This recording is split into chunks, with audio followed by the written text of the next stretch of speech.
सभी वंदना मुद्रा में बैठ जाएंगे, मंगलाचरण करेंगे।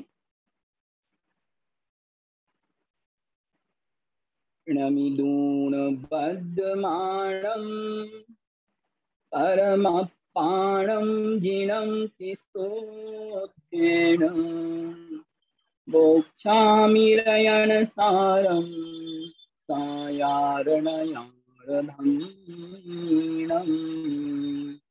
नमो अरिहन्ताणं नमो सिद्धाणं नमो आयिरीयाणं नमो अध्यायानं नमो लोये सर्वसाहूरम्। बोलिए पंच परमेष्टि भगवान की जय।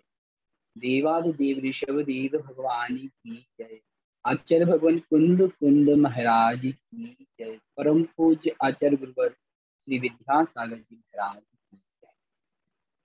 सभी के लिए जय जिनेन्द्र। आइए, आज हमारे शिविर का अंतिम दिवस, 21वां दिन, 21 तारीख। आज 49 नंबर गाथा तक अपन ने कल स्वाध्याय किया था। आज 50 नंबर गाथा से अपन आज के स्वाध्याय को गति देंगे।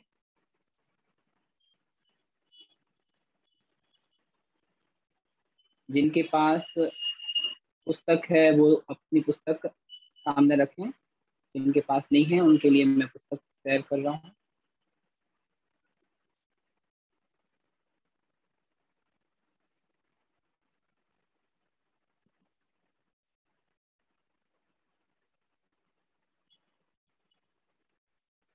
गाथा नंबर 50।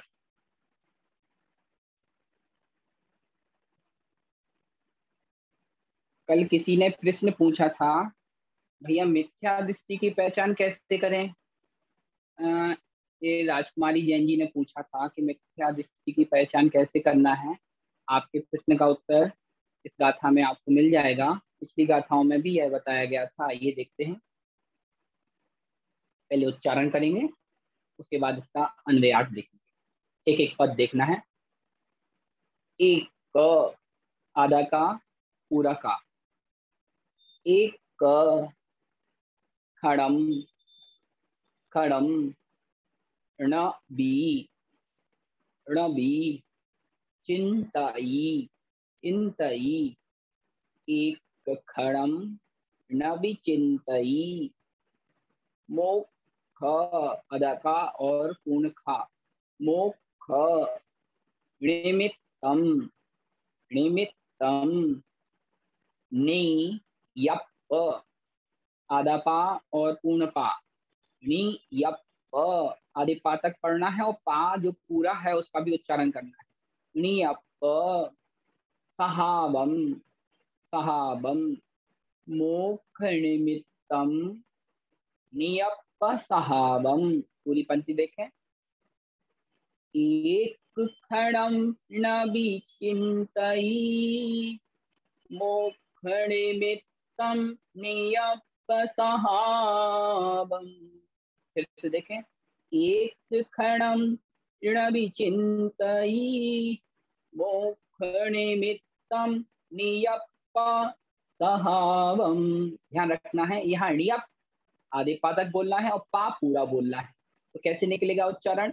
नियप, इस प्रकार से। दूसरी पंक्ति देखें। अनिसम अनिसम अनिसम।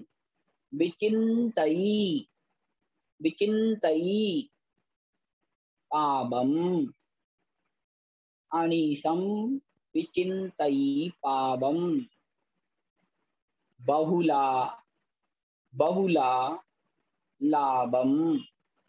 मणे मणे विचिंतेई विचिंतेई। बहुला लाभम मणे विचिंतेई। पूरी पंक्ति देखें। अनिसं विचिंतई पावम। बहुला लाभम मणे विचिंतेई। पूरी गाथा देखें फिर से हाथ जोड़कर। एक क्षणम न विचिंतई। मोक्ष निमित्तं नियप्पासहावम् अनिशं विचिन्तयि पावम् बहुला लाभं मणि विचिन्तेयि। एक बार फिर से। एक क्षणं न विचिन्तयि, एक क्षणं न विचिन्तयि मोक्ष निमित्तं नियप्पासहावम् अनिशं विचिन्तयि पावम् बहुला लाभं मणि विचिन्तेयि। आइए गाथा देखते हैं। गाथा नंबर 50 में मिथ्या दृष्टि जीव की पहचान क्या है। सामान्य रूप से लोक व्यवहार में ऐसे कौन से लक्षण हैं जिससे हमें जान लें कि यह व्यक्ति मिथ्या दृष्टि हो सकता है। तो लक्षण दे रहे हैं आचार्य भगवान, क्या कह रहे हैं। जो मिथ्या दृष्टि जीव है उसके क्या लक्षण होंगे। तो उन्होंने क्या कहा, एक क्षणम न विचिंतयि। जो मिथ्या दृष्टि जीव है वह एक यानी एक, क्षणम अर्थात क्षणम, एक क्षणम अर्थात एक क्षणम, एक क्षण भी माने भी, एक क्षणम भी अर्थात एक क्षण भी, ना यानी नहीं, चिंतई यानी चिंतन करता है। मिथ्या दृष्टि जीव कैसा है। जो जीव एक क्षणम न भी चिंतई, एक क्षण भी चिंतन नहीं करता है। किसका चिंतन नहीं करता, आगे देखें पंक्ति में। मोक्ष निमित्तम, मोक्ष यानी मोक्ष के, निमित्तम यानी निमित्त, मोक्ष निमित्तम अर्थात मोक्ष के निमित्त भूत, नियप सहाबम, नियप यानी अपने, अपनी यानी नी यानी निज। संस्कृत में जब रूपांतरण करेंगे तो क्या निकलेगा, नीय धन अप, अप माने आत्मा, नीय यानी निज, नीय धन अप संस्कृत में क्या बनेगा, निज धन आत्मा, अर्थात नियप यानी निज आत्मा के, सहावम यानी स्वभाव को। फिर से देखें, जो मिथ्या दृष्टि जीव है वह एक क्षणम न विचिंतई, एक क्षण, एक क्षणम भी यानी भी, न यानी नहीं, चिंतई यानी चिंतन करता है। इसका मोक्ष निमित्तम, मोक्ष के निमित्त भूत, नियप सहावम निज आत्मा के, सहावम यानी स्वभाव का।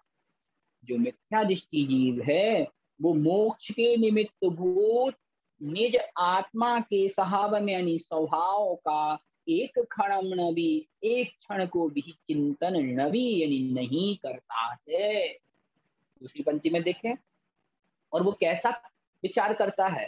दूसरी पंक्ति का प्रथम पद, अनिसम, अनिसम यानी ऐसा जीव, नित्य यानी हमेशा, विचिंतई, विचिंतई अर्थात विचार करता है। किसका विचार करता है, पावम बहुला लाभम मणि विचिंती, अनिसम अर्थात नित्य, दिन रात ऐसा व्यक्ति, विचिंत यानी चिंतन करता है। किस बात का चिंतन करता है, पावम, पावम यानी पापम, पापम माने पाप का, और बहुला लाभम, बहुला लाभम इसको तोड़ेंगे तो बहुल धन आलापम, बहुल यानी बहुत अधिक, आलापम यानी दूसरों के विषय में, दूसरों के विषय में, विचिंतेयी विचिंतन करता है, चिंतन करता है, कहाँ, मणि यानी अपने मन में। फिर से देखें, जो मिथ्या दृष्टि जीव है, इस गाथा में दो बात कही गई हैं। पहली बात, मिथ्या दृष्टि किस चीज का, किस बात का चिंतन करता है, और दूसरी बात, किस बात का चिंतन नहीं करता। तो जो मिथ्या दृष्टि जीव है, पहली पंक्ति में क्या कहा, वह मोक्ष, मोक्ष के निमित्त भूत निज आत्मा के स्वभाव का एक क्षण भी वह चिंतन नहीं करता।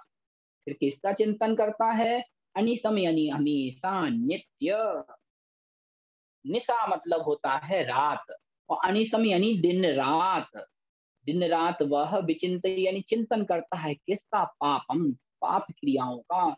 संसार में जो पाप क्रियाएं हैं, संसार बनाने वाली पाप क्रियाओं का ही वह अनिसम यानी दिन रात चिंतन करता है। और बहुल आलापम, बहुल यानी बहुत अधिक आलाप करता है, विचार करता है, मने यानी अपने मन में, किसका, इन संसार की पाप बहुल क्रियाओं का, विचिंते यानी वह चिंतन करता है। इस प्रकार से इस गाथा का अर्थ हुआ। आइए इसके भावार्थ में देखते हैं क्या कह रहे हैं। मिथ्या दृष्टि जीव मुक्ति प्राप्ति में निमित्त भूत अपने आत्म स्वभाव का एक क्षण भी चिंतन नहीं करता है, रात दिन पाप का चिंतन करता है और मन में दूसरों के प्रति बहुत बातें सोचता रहता है। अर्थात मिथ्या दृष्टि संसार को बढ़ाने वाली पाप रूप बातों का तो निरंतर चिंतन करता है, पर अपने आत्म स्वभाव का एक क्षण भी चिंतन नहीं करता। इस प्रकार से इस गाथा नंबर 50 में मिथ्या दृष्टि के स्वभाव का वर्णन किया गया। हमें खुद चिंतन करना है, क्या हम संसार की पापात्मक क्रियाओं का निरंतर चिंतन कर रहे हैं? क्या कभी हम मोक्ष मार्ग में बढ़ने के प्रति कुछ चिंतन करते हैं? क्या हमारी मोक्ष मार्ग में बढ़ने के प्रति रुचि है? अगर है तो हमें जान लेना चाहिए, या तो हम सम्यक दृष्टि हैं या हम सम्यक प्राप्त करने के प्रति अग्रसर हैं। इस प्रकार से यह गाथा नंबर 50 हुई। एक बार फिर से देखते हैं। एक क्षणम न विचिंतई, एक क्षण भी नहीं चिंतन करता है, नबी यानी नहीं चिंतन करता है, किसका, मोक्ष निमित्तम नियप सहाबम, मोक्ष के निमित्त भूत, नियप यानी निज, आप यानी आत्मा के, सहावम यानी स्वभाव का, अनिसम विचिंतई, अनिसम यानी दिन रात विचिंतन करता है, चिंतन करता है, किसका, पापम पाप का, और बहुलापम बहुलालाभम मणि विचिंतई, और बहुल यानी बहुत अधिक दूसरों के विषय में अपने मन में, मणि यानी मन में, विचिंतई यानी वह विचिंतन करता है, चिंतन करता है। इस प्रकार से गाथा नंबर 50। आइए गाथा नंबर 51 देखते हैं। एक पिछली गाथाओं में सम्यक दृष्टि और मिथ्या दृष्टि की पहचान बताई जाती है, और इस पहचान को जान करके हमें निश्चित करना है कि क्या हम सम्यक प्राप्ति के प्रति अग्रसर हैं। संसार में दो प्रकार के जीव हुआ करते हैं, एक वे जीव जिन्होंने सम्यक दर्शन प्राप्त कर लिया है, और एक वे जीव जो अगले क्षण सम्यक दर्शन प्राप्त करने के प्रति अग्रसर हैं, और एक वे जीव जिन्होंने सम्यक दर्शन प्राप्त तो नहीं किया है लेकिन अपने आप को सम्यक दृष्टि घोषित करते हैं। उनके लिए इन गाथाओं में स्पष्ट कथन किया गया है कि आप में ये लक्षण हैं या नहीं। आइए 51 नंबर गाथा देखते हैं। कह रहे हैं आचार्य भगवान, सम्यक भाव का घातक कौन है?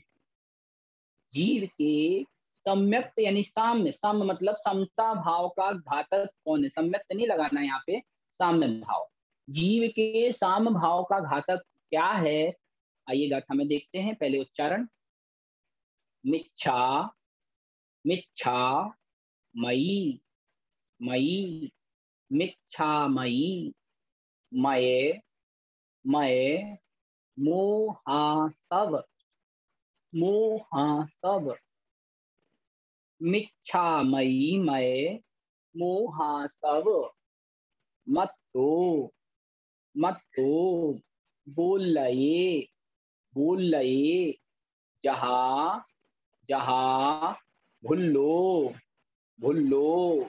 फिर से देखें, मिच्छामयी मये मोहासव, मिच्छामय, फिर से देखें, मिच्छामयी मये मोहासव, मत्तो बोलये जहां भुल्लो, मत्तो मत्तो, बोलये बोलये, जहां जहां, भुल्लो भुल्लो।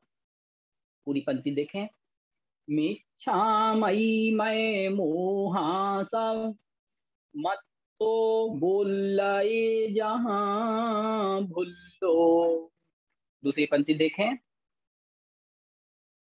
तेण तेण ण ण, जानई जानई, तेन ण जानई, अप्पा अप्पा, तेन न जानई अप्पा, अप्पाणम अप्पाणम सम्म सम्म भावाणम भावाणाम।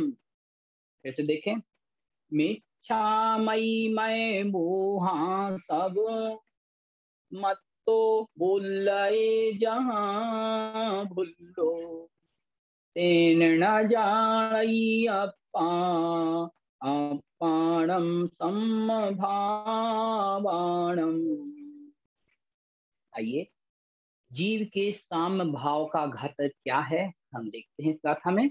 अन्वयार्थ से गाथा का प्रथम पद, मिच्छामयी। मिच्छामयी अर्थात मिथ्या दृष्टि जीव, जहां अर्थात जैसे, भुल्लो यानी भुलक्कड़ के समान। ऐसा कोई व्यक्ति जो भूल गया है अपने घर का रास्ता, जिसे पता नहीं कि मुझे कहाँ जाना है, उसी के प्रकार, जहाँ यानी उसी के जैसे, यथा मतलब जहाँ। संस्कृत में जहाँ को रूपांतरित करेंगे तो यथा निकलेगा। यथा माने जैसे, जहाँ यानी जैसे। मिच्छामयी, मिच्छा अर्थात मिथ्या दृष्टि, मिथ्यामयी यानी मिथ्यामति वाला। संस्कृत में रूपांतरण करेंगे मिथ्यामयी को तो क्या निकलेगा, मिथ्यामति। और ब्रैकेट में क्या निकला, मिथ्यामयी यानी मिथ्यामति वाला जीव, मिथ्या बुद्धि, मति माने बुद्धि, मिथ्या बुद्धि वाला जीव।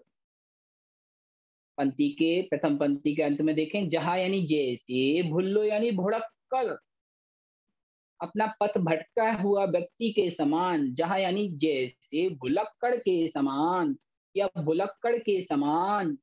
मैं मोहा सब मत तो बोल रहे, मैं अर्थात मद, मोहा सब अर्थात मोह रूपी मदिरा।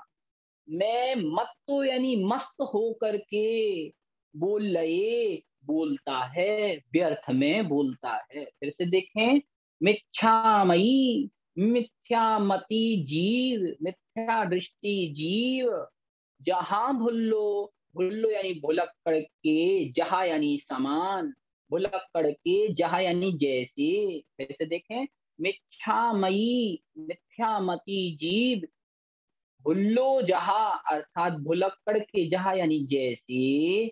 मैं मोहा सब मत तो, मैं यानी मद, मोह रूप और मोह रूपी मदिरा में मत्तो यानी मस्त होकर के, बोलए बोलता है।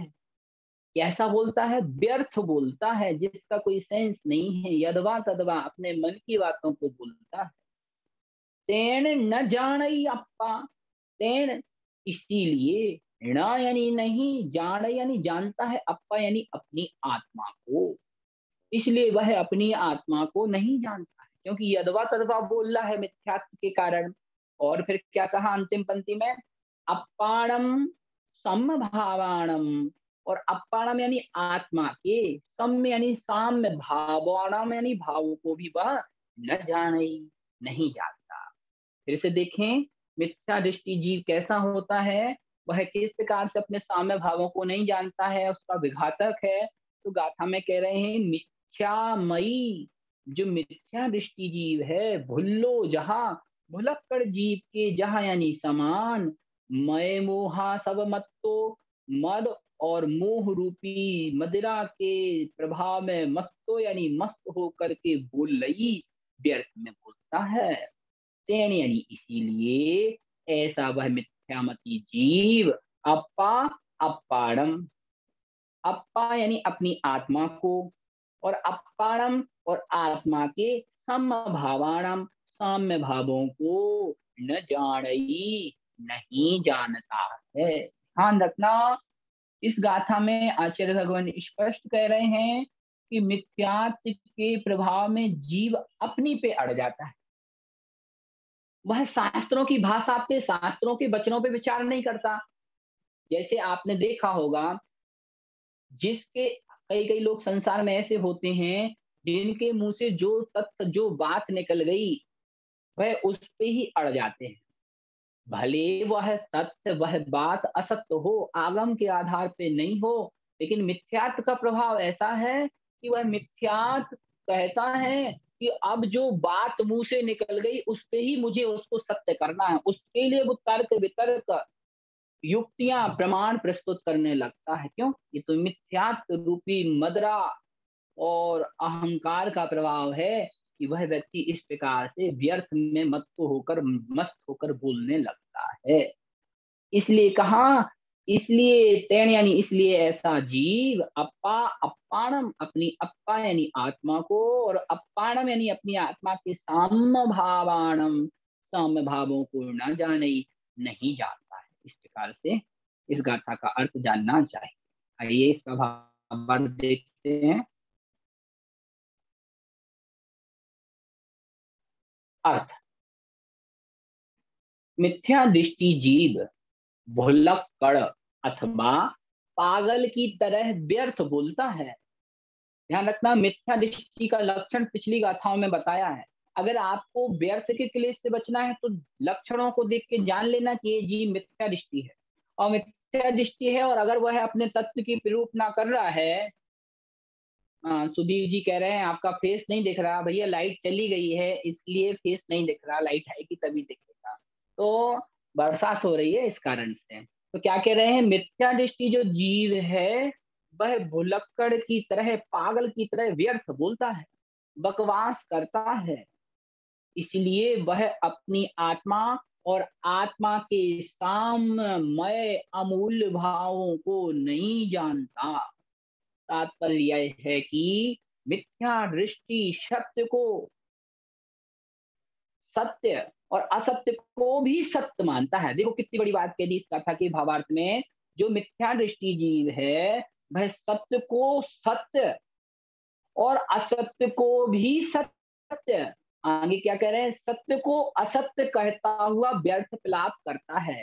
कभी तो सत्य को सत्य रूप स्वीकार कर लेता है, जब उसके मन की बात नहीं होती तो वो असत्य को भी सत्य कहने लगता है और कभी वह सत्य को असत्य भी कहता है। इस प्रकार से व्यर्थ विलाप वह करता है। हर फलतः अपने आत्म स्वरूप से अनभिज्ञ वह आत्मा के असली स्वभाव समता रस के रसास्वादन का आनंद नहीं ले पाता। इस प्रकार से इस गाथा में मिथ्या दृष्टि के साम्य भाव के विषय में व्याख्यान दिया गया। आइए अगली गाथा नंबर 52 नंबर गाथा अपन देखते हैं।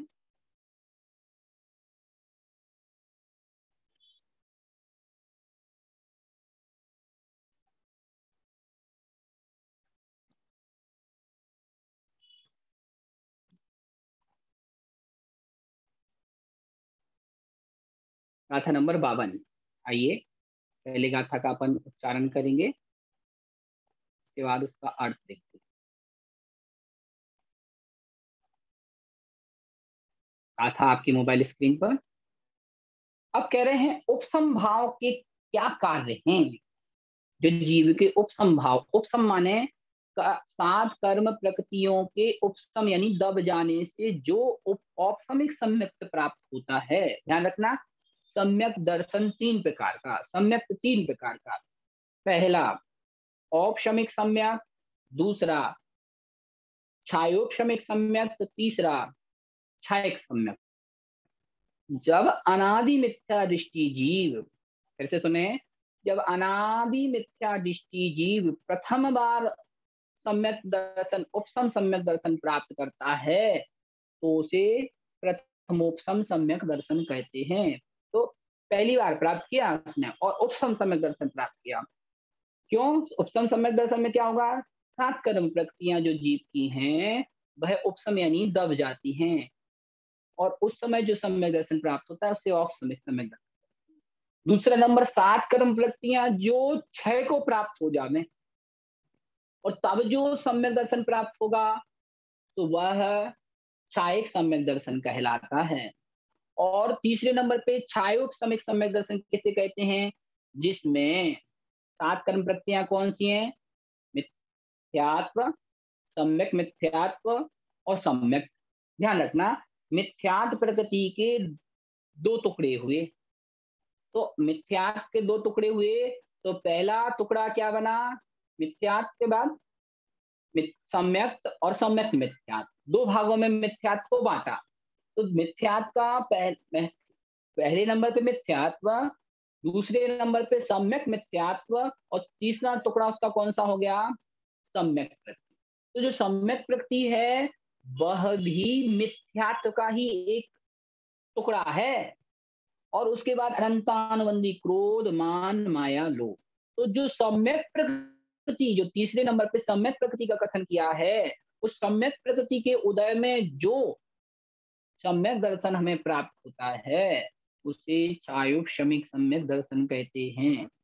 इसलिए कहा कि छायो सम्यक सम्यक दृष्टि जीव अगर होगा तो उसको चल मल अगाड़ दोष लगते रहे। जैसे छायो छायो सम्यक सम्यक दृष्टि जीव रविवार को पार्श्वनाथ की पूजा करता है। वो सोचता है पार्श्वनाथ मनवांछित फल देने वाले हैं। शांतिनाथ को शांति का कर्ता मानता है। मुनि सुब्रतनाथ को शनि का नाशक मानता है, या उनकी पूजा करने से ऐसा हो जाएगा। तो वह तीर्थंकरों के अलावा, अरहंत देव के अलावा अन्य किसी की पूजा नहीं करता, लेकिन तीर्थंकरों में भी भेद करता कि ये तीर्थंकर ऐसे, ये तीर्थंकर इस शांति को देने वाले, ये चिंतामणि है, ये चिंताओं को हरने वाले। तो चाहे सम्यक सम्यक दृष्टि सम्यक प्रकृति के उदय में चाहे सम्यक सम्यक दर्शन प्राप्त करता है। और सम्यक प्रकृति किसका भेद थी? मिथ्यात्व का भेद थी। इसलिए उस प्रकृति के उदय में दोषपूर्ण सम्यक दर्शन प्राप्त होता है। तो यहाँ क्या कह रहे हैं? जो औपसम भाव है, उपसम भाव के क्या कारण हैं, यह जीव में क्या परिवर्तन लाता है? तो आइए गाथा में देखते हैं। उब, उच्चारण करें, उब बट ही, आदित्य को वा के साथ पढ़ना है और ठा में बड़ी छोटी की मात्रा लगाना है। उब बट ही, खवई, खवई, कम, कम, उब्बट्ठी, खवई, कम, पबिसदु, पबिसदु, नो, दो, देई, देई, अहिणवम, अहिणवम, कम्मम, कम्मम, पबिसदु, नो, देई, अहिणवम, कम्मम। पूरी पंक्ति देखें। उब्बट्ठी खवई कम्म, पविसदु नो देई अहिणवम कम्मम। दूसरी पंक्ति। इह, इह पल्लोय, पल्लोय महपम, महपम।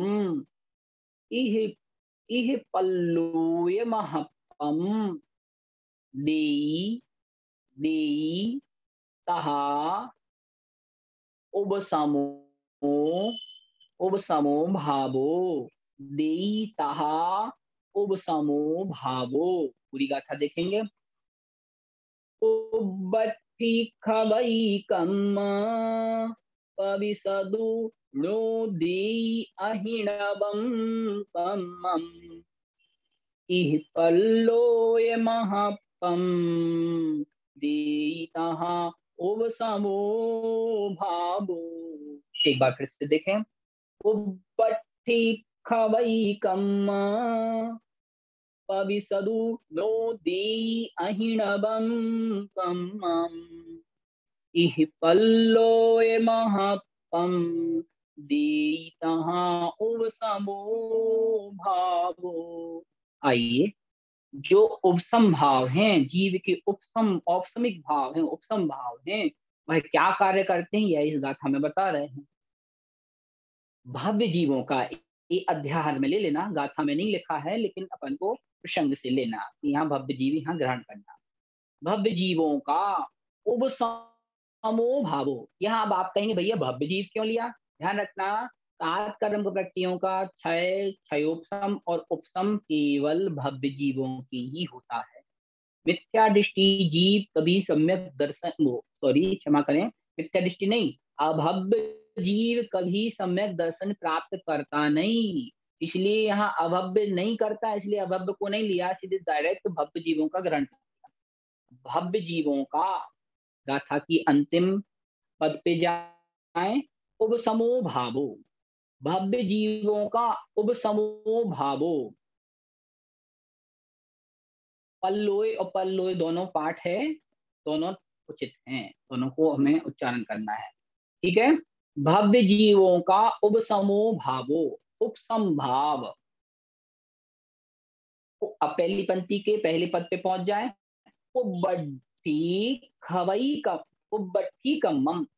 उब्बट्ठी यानी पूर्व स्थित, उब्बट्ठी यानी पूर्व में स्थित, कम्मम यानी कर्मों का, जो पूर्व में कर्मों को बांधा था, उन कर्मों का खवई यानी क्षय करता है। फिर से देखें, उपसंभाव क्या करता है? भव्य जीवों का उपसमो भावो, उपसंभाव, उब्बट्ठी कम्मम, पूर्व में स्थित कम्मम यानी कर्मों का खवई यानी क्षय करता है। और क्या करता है उपसंभाव? पहली पंक्ति के दूसरे पाद में पहुंचे। पबी सदु नो, पबी सदु अर्थात प्रवेश, नो यानी नहीं, दे यानी देता है। और वह उपसंभाव पबी सदु नो दी, पबी सदु अर्थात प्रवेश, नो यानी नहीं, दे यानी देता है। इसे अहीनवम कम्मम, अहीनवम अर्थात नए, अभिनव, कम्मम यानी कर्मों को। और वह उपसंभाव पबी सदुर नो देई, प्रवेश नो यानी नहीं, दे यानी देता है। अहीणवम कम्मम, अहीणव कर्मों को, नए नए नवीन नवीन कर्मों को वह प्रवेश नो देई नहीं देता है। और क्या करता है वह उपसंभाव? एह पल्लोय महपम, एह यानी इस लोक में, पल्लोय यानी पल्लोक में, लोय माने लोक, एह यानी इस, लोय को जोड़ ले, लोय दोनों के साथ जोड़ना, इह के साथ भी पर के साथ भी। इह लोय यानी इस लोक में, पल्लो यानी पल्लोक में, महत्तम महत्म को, महात्म को, दे यानी देता है। उपसंभाव क्या करता है? ऐसे देखें, जीवस्य उपशमो भावो, भव्य जीव का उपसंभाव, उब्बट्ठी कम्मम खवई, पूर्व में स्थित कर्मों का, पूर्व में उपार्जित, पूर्व में बांधे गए कर्मों को खवई यानी नाश करता है, उसे क्षय करता है। और अहीनवम कम्मम पदी सदु नो दे, और नवीन, अहीनवम यानी नवीन नवीन कर्मों को प्रवेश नो दे यानी नहीं देता है। और क्या करता है उपसम भाव जीव का? यही पल्लोय महत्म, यही लोक में, इस लोक में और पल लोक में महत्म यानी महात्म को, महत्व को दे देता है। तहा माने तथा, तथा ये पल्लोय महत्म, इस लोक में और पल लोक में महात्म को, महत्व को, महात्म को दे यानी देता है। क्या?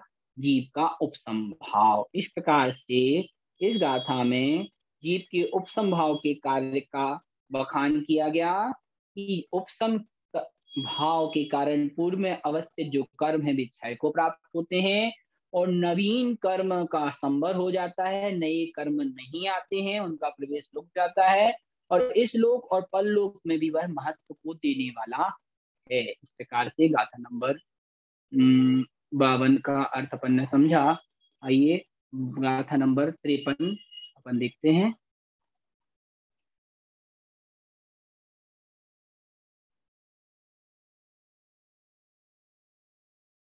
अब कह रहे हैं गाथा नंबर 53 में कि समय का क्या उपयोग है।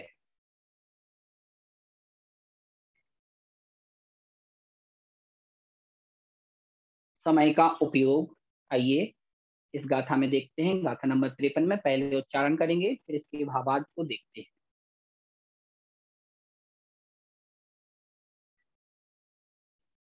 सम्मा इत्थी, आधे टा को ई के साथ पढ़ें।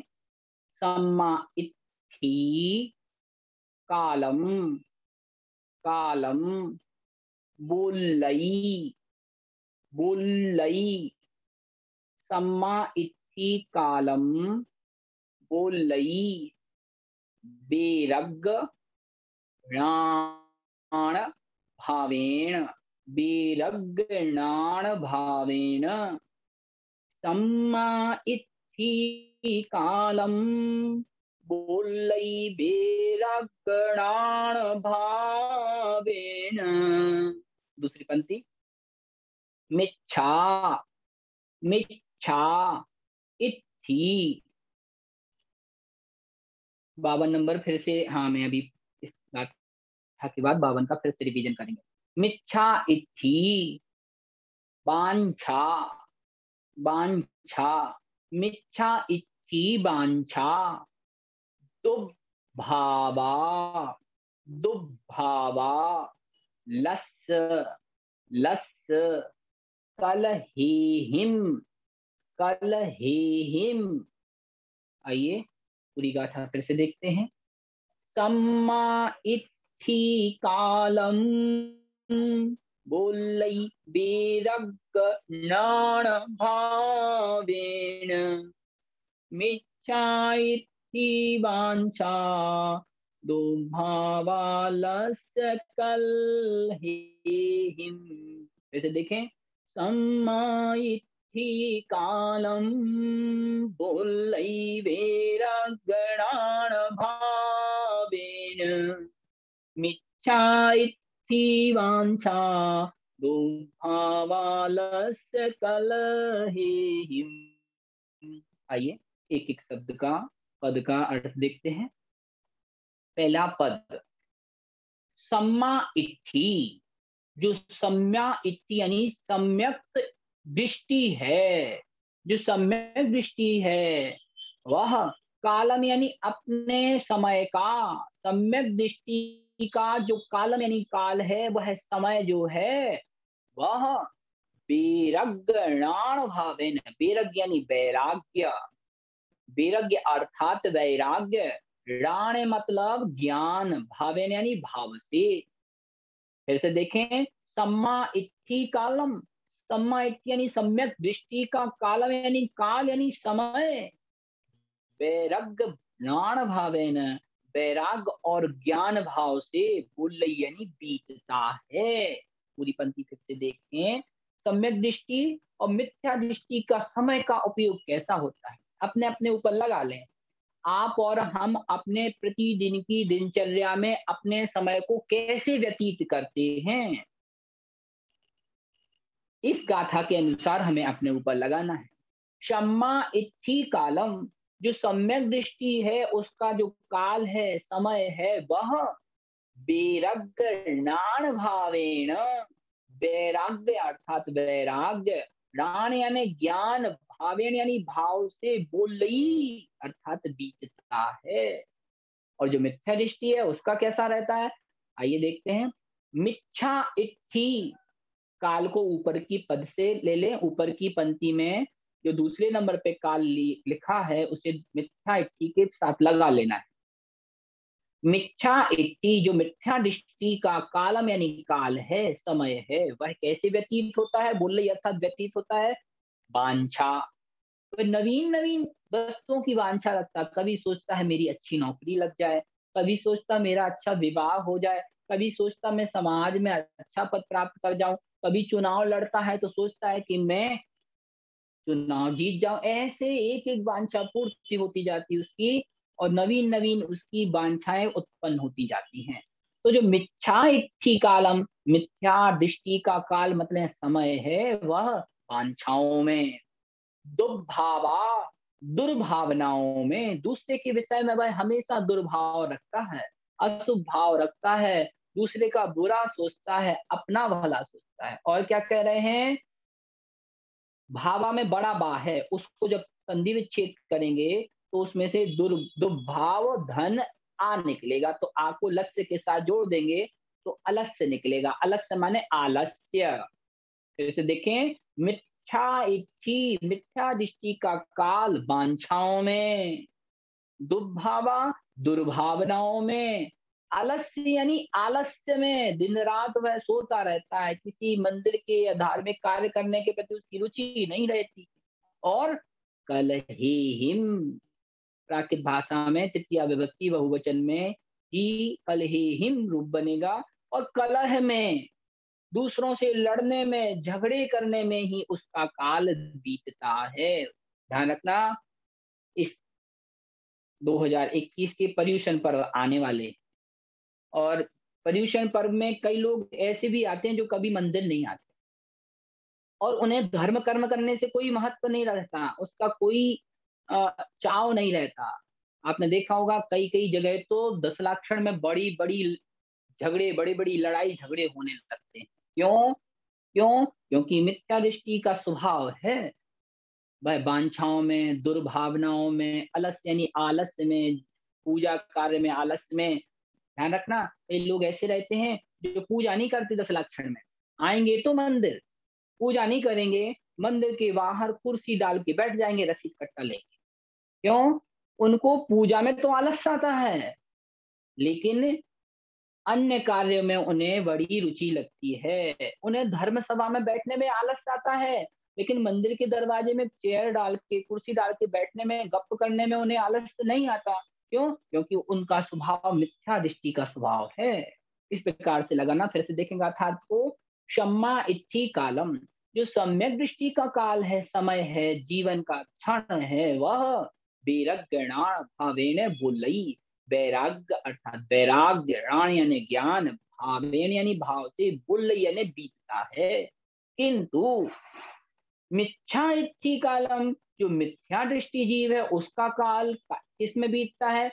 पहला वांछा, दूसरा दुर्भावा यानी दुर्भावना, तीसरा लस्य यानी आलस्य, चौथा कलह कलह अर्थात झगड़े में ही मिथ्या दृष्टि का समय व्यतीत होता है। इस प्रकार से यहाँ समय की अपेक्षा से सम्यक दृष्टि और मिथ्या दृष्टि की भी हम पहचान कर सकते हैं। देखिए, ये आचार्य भगवान कुंद कुंद का हम सबके ऊपर उपकार है कि वो गाथा नंबर 40 से हम सबको निरंतर सम्यक दृष्टि और मिथ्या दृष्टि का भेद बता रहे हैं, और कह रहे हैं कि मिथ्या दृष्टि और सम्यक दृष्टि का लक्षण जान करके अगर अभी हम सम्यक के प्रति अग्रसर नहीं है, तो मिथ्या दृष्टि के लक्षण को देख करके हमें उससे बचना है और अपने स्वभाव में परिवर्तन लाना है और धार्मिक कार्यों में अपनी रुचि बढ़ाना है। इस प्रकार से अपने समय का हमें सदुपयोग करना है, वांछा, दुर्भावना, आलस और झगड़े से बचना है, और वैराग्य और ज्ञान में ही अपने भाव को लगाना है। इस प्रकार इस गाथा का अर्थ यहाँ किया गया।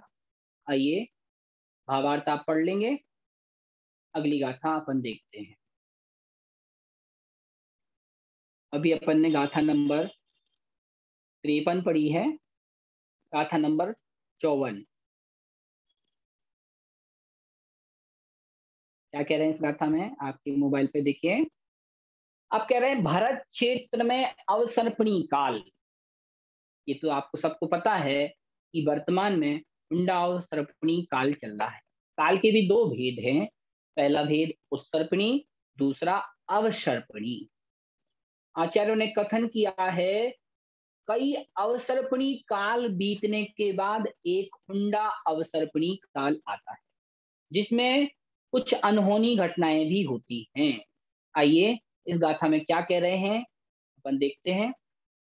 पहली गाथा का उच्चारण, अजब, अजब, सप्पिणी, सप्पिणी, अजब सप्पिणी, भरहे, भरहे, अजब सप्तणी भरहे, पौरा, पौरा, रुद्दठ, ध्यान रखना, रू के साथ आधा दा, तो रुद, और दा पूरा है अगला वाला, और आधा टा और ठा, डठ, रुद डठ।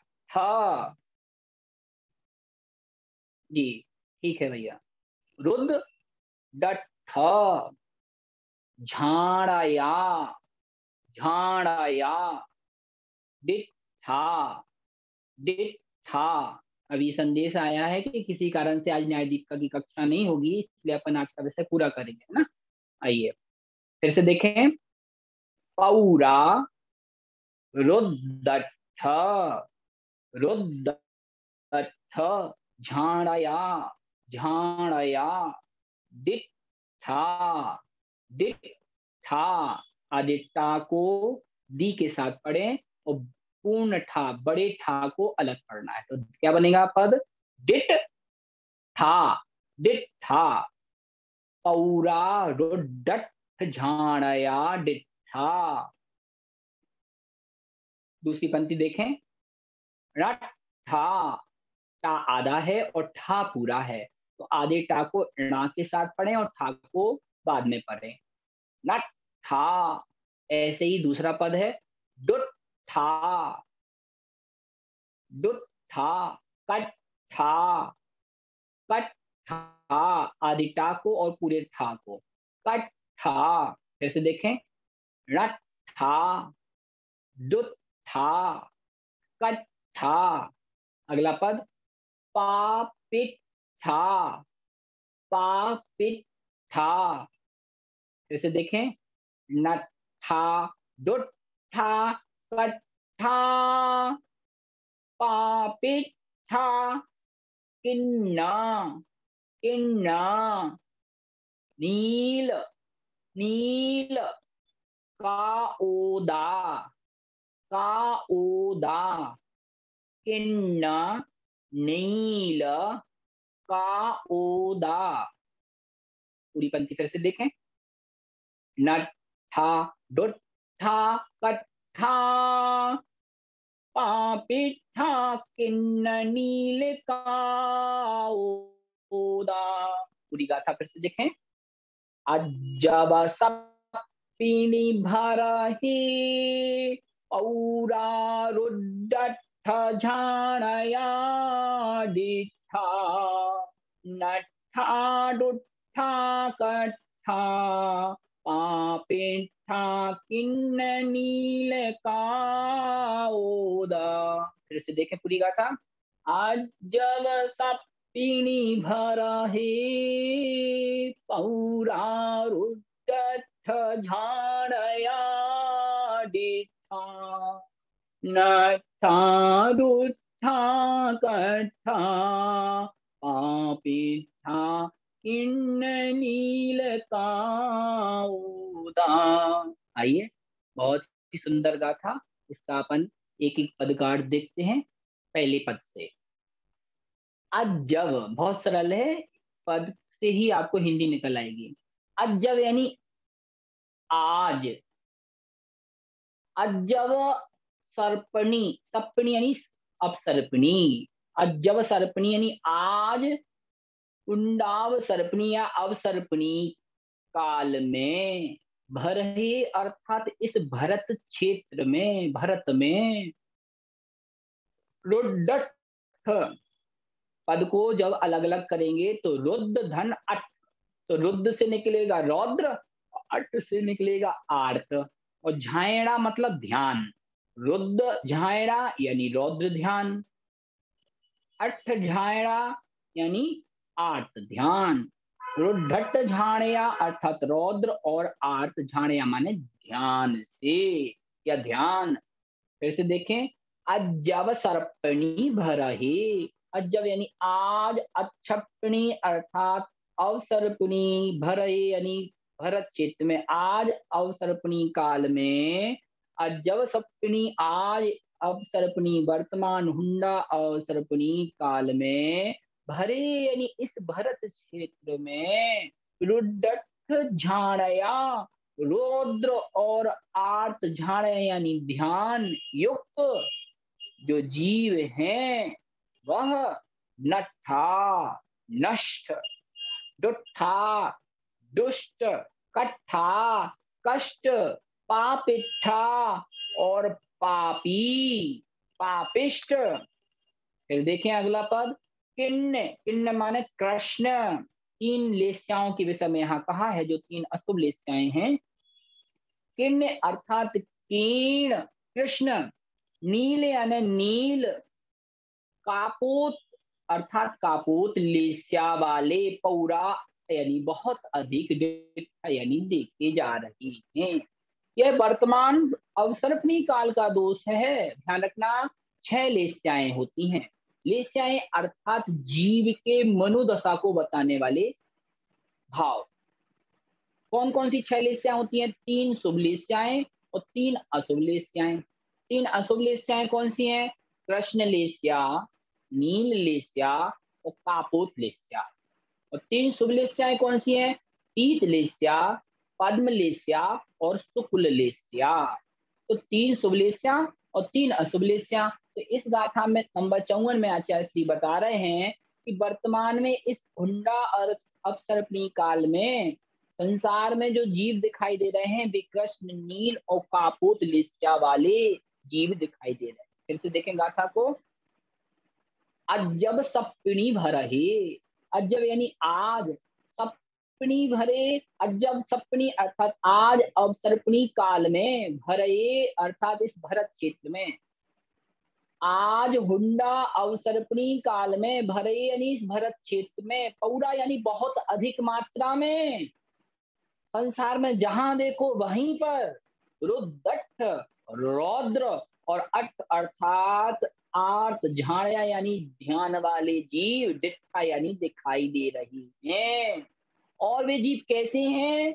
नट्ठा यानी नष्ट, दुष्टा यानी दुष्ट, कष्ट यानी कष्ट, पापिष्ट यानी पाप कार्य में लगे हुए, कृष्ण किन्न नील काउदा, किन्न अर्थात कृष्ण, नील यानी नील काउद यानी कापोत लेस्या वाले यानी दिखाई देते हैं। ऐसे देखें, अजो सप्तनी अर्थात अज यानी आज, अवसर्पणी यानी हुंडा अवसर्पणी काल में, भरे यानी इस भरत क्षेत्र में, रुद्रट झाड़िया, रौद्र और आर्त ध्यान से युक्त जीव, नट्ठा अर्थात नष्ट, दुष्टा यानी दुष्ट, कष्टा यानी कष्ट और पापिष्टा यानी पाप में लगे हुए, कृष्ण नील का उदा, कृष्ण नील का पुत्र वाले पौरा बहुत अधिक मात्रा में दिट्ठा यानी देखी जाती है।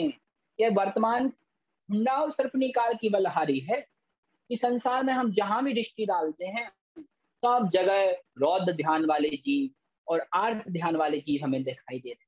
सब जगह दुष्ट प्रकृति के जीव, कष्ट में फंसे हुए जीव, पाप काल में लगे हुए जीव और कृष्ण नील कापुत लेस्या वाले जीव ही हमें दिखाई दे रहे हैं। ध्यान रखना, इसमें आश्चर्य नहीं करना, ये तो वर्तमान हुंडा और सर्पनी काल की देन है। इस प्रकार से इसका साकार समझना।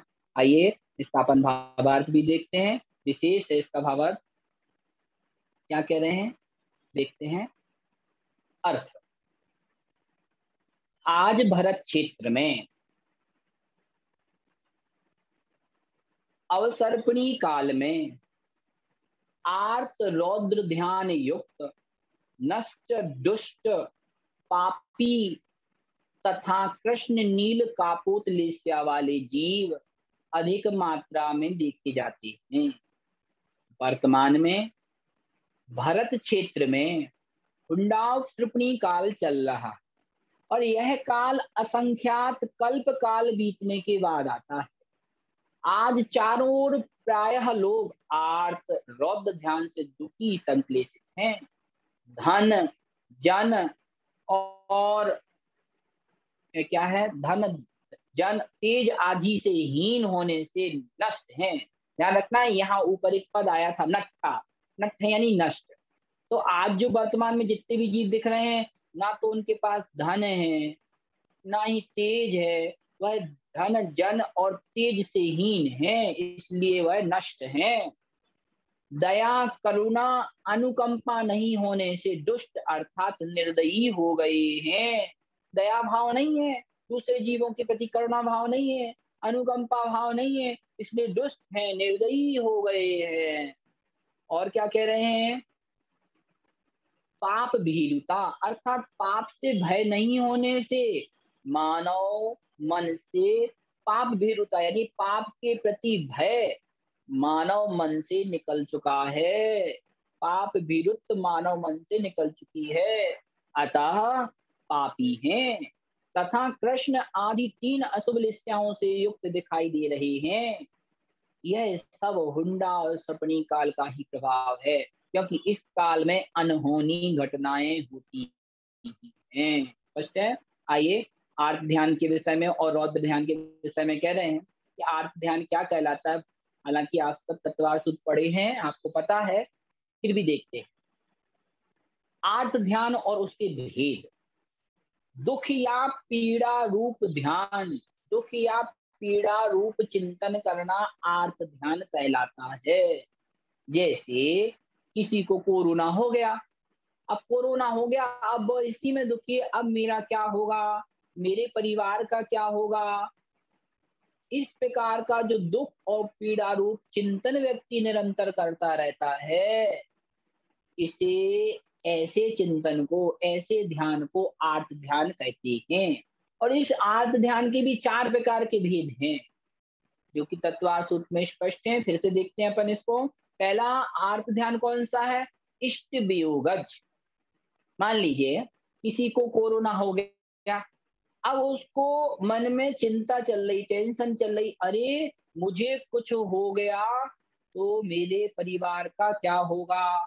मैं, जैसे पहले दिन जब हॉस्पिटल की एम्बुलेंस किसी कोरोना पेशेंट को लेने आती है और उसको एम्बुलेंस में बिठाती है, तो जो एम्बुलेंस में पेशेंट बैठा है और घर में जो परिवारजन हैं, जब वे अपने इष्ट से वियोग को प्राप्त होते हैं तो उन्हें बहुत पीड़ा होती है। वे सोचते हैं क्या पता ये हॉस्पिटल से आएंगे या नहीं आएंगे, और जो जा रहा है वह सोचता है कब मैं अपने परिवारजनों से मिलूंगा या नहीं मिल पाऊंगा।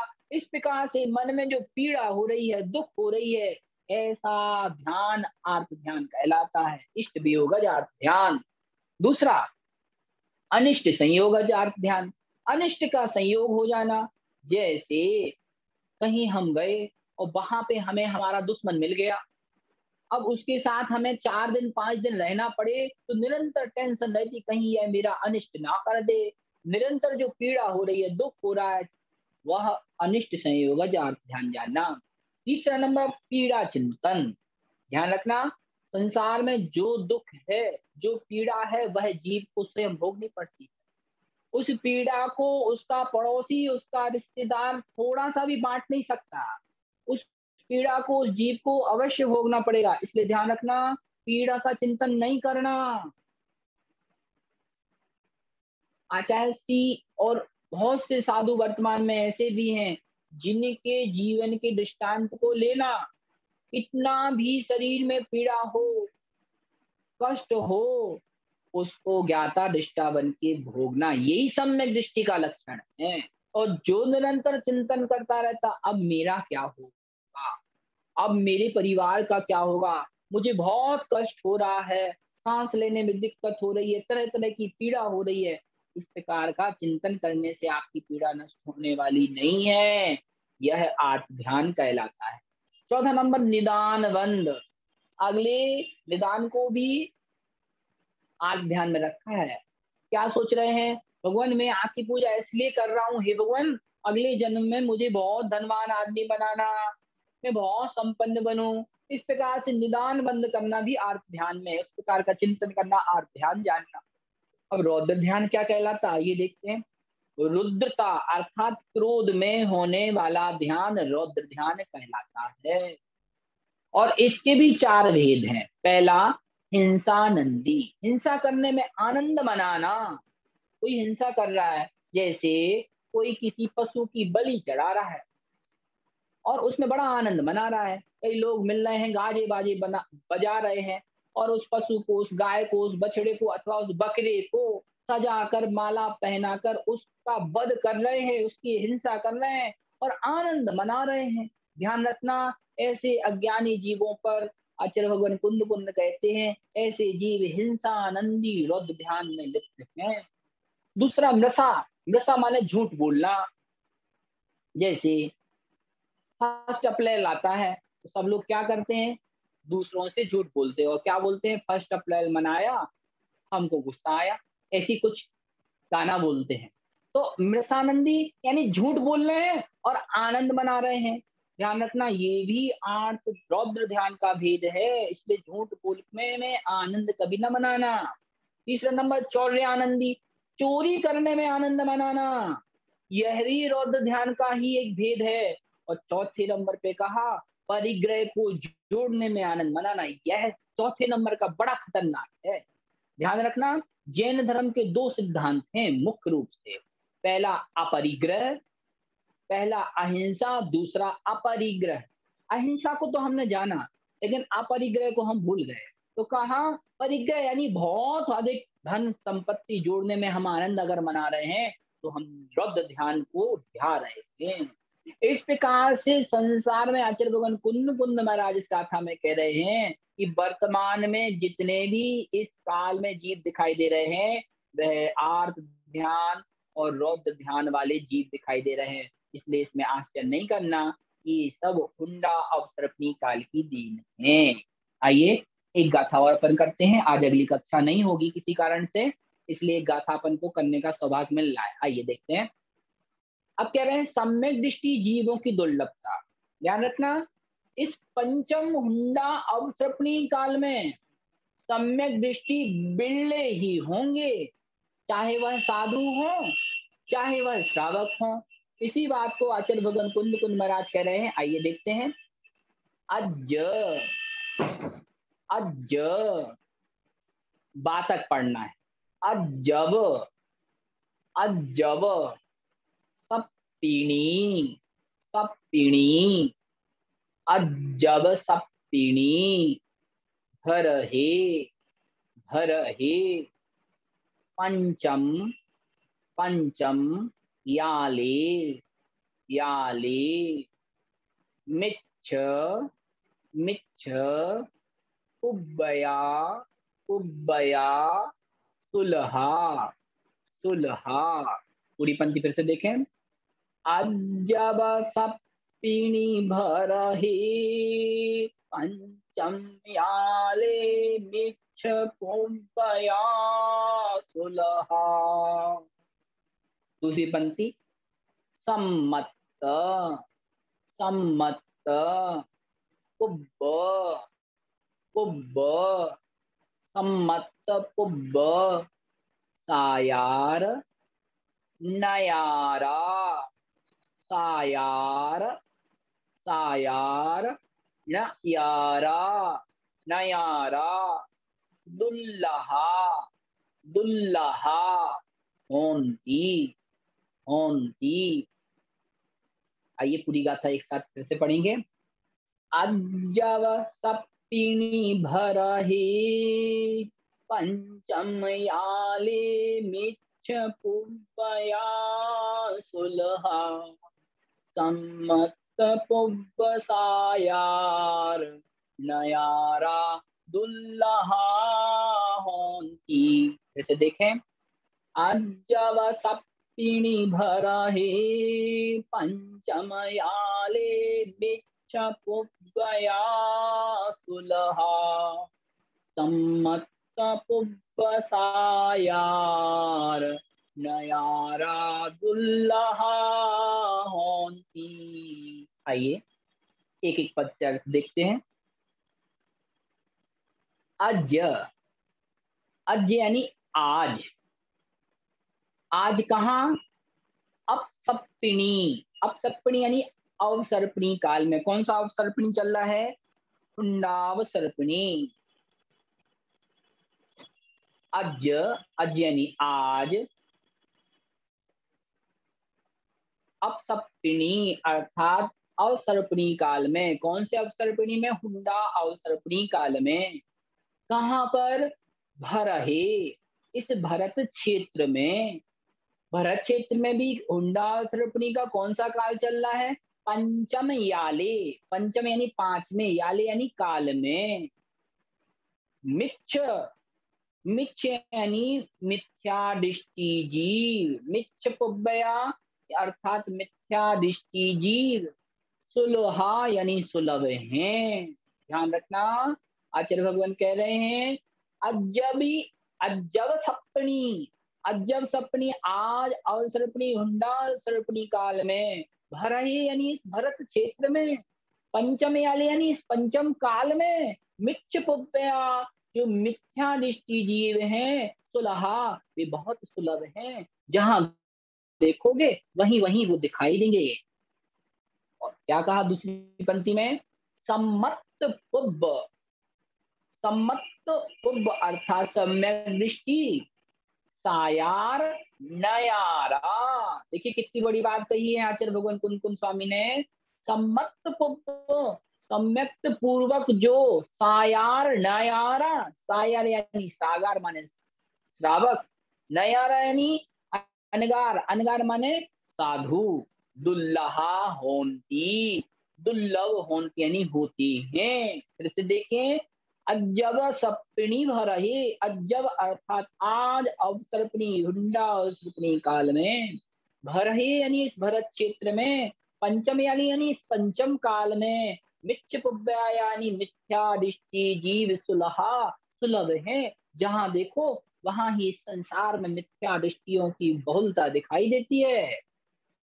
सम्मत पुब्ब, सम्यक्त पूर्वक जो जीव हैं ऐसे सायार, चाहे वो सायार माने श्रावक हो, चाहे अनयारा, चाहे वह अनगार हो, साधु संतो हो, सम्यक दृष्टि सागार यानी श्रावक और सम्यक दृष्टि साधु दोनों ही दुल्लहा होंती, दुर्लभ हैं।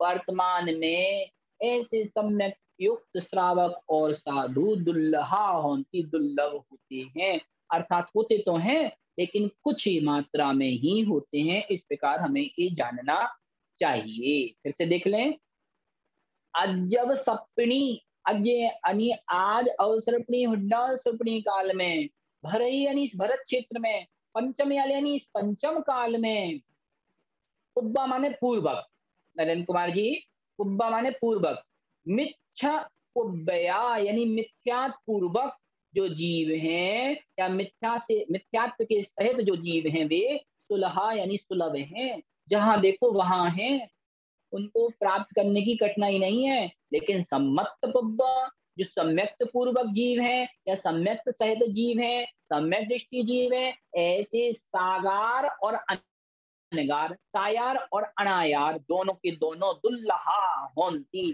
दुर्लभ हैं। उनको प्राप्त करना बड़ा मुश्किल है यानी कम मात्रा में है। इस प्रकार से हमें इसका अर्थ यहाँ जानना चाहिए। अर्थ क्या कह रहे हैं नीचे देखिए भावार्थ में। अर्थ, भरत क्षेत्र में अभी वर्तमान काल में, पंचम काल में, अवसर्पणी काल में, उसमें भी अनहोनी बातों को करने वाला विचित्र ऐसा हुंडा और सर्पणी, 55 नंबर का, ऐसा हुंडा और सर्पणी काल चल रहा है। इस पंचम दुखम काल में भरत क्षेत्र में मिथ्या दृष्टि जीव सुलभ हैं, किंतु सम्यक दृष्टि गृहस्थ और मुनि दोनों ही दुर्लभ हैं। इस प्रकार से यह हमें जान लेना चाहिए। इस प्रकार से आज अपन ने कितनी गाथा होंगी, 54 गाथा होगी। एक गाथा और अपन पढ़ते हैं, इसका उच्चारण कर लेते हैं।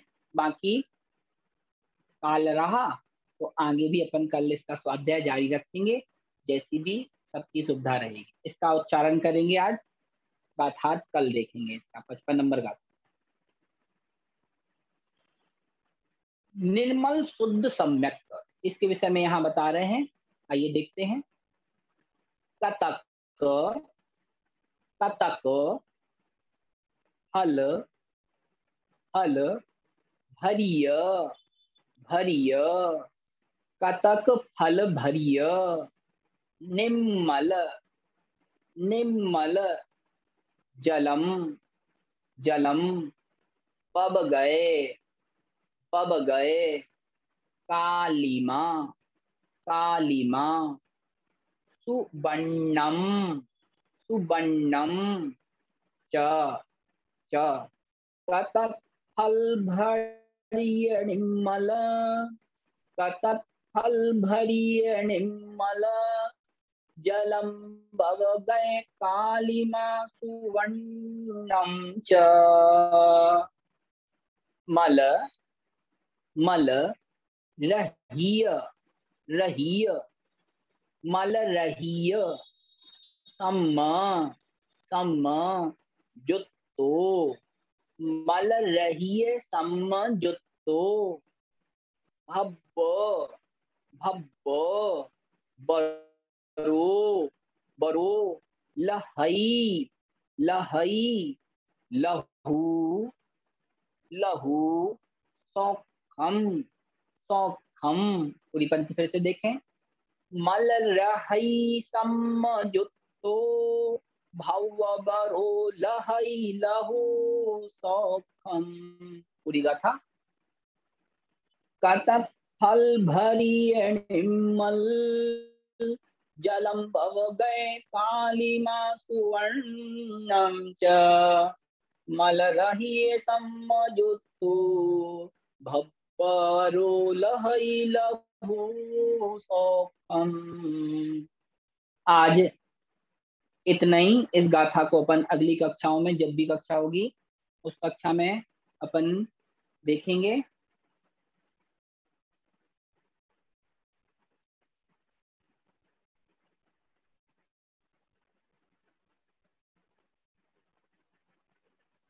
अगर आप लोग चाहें तो इसका अर्थ अपन अभी कर सकते हैं।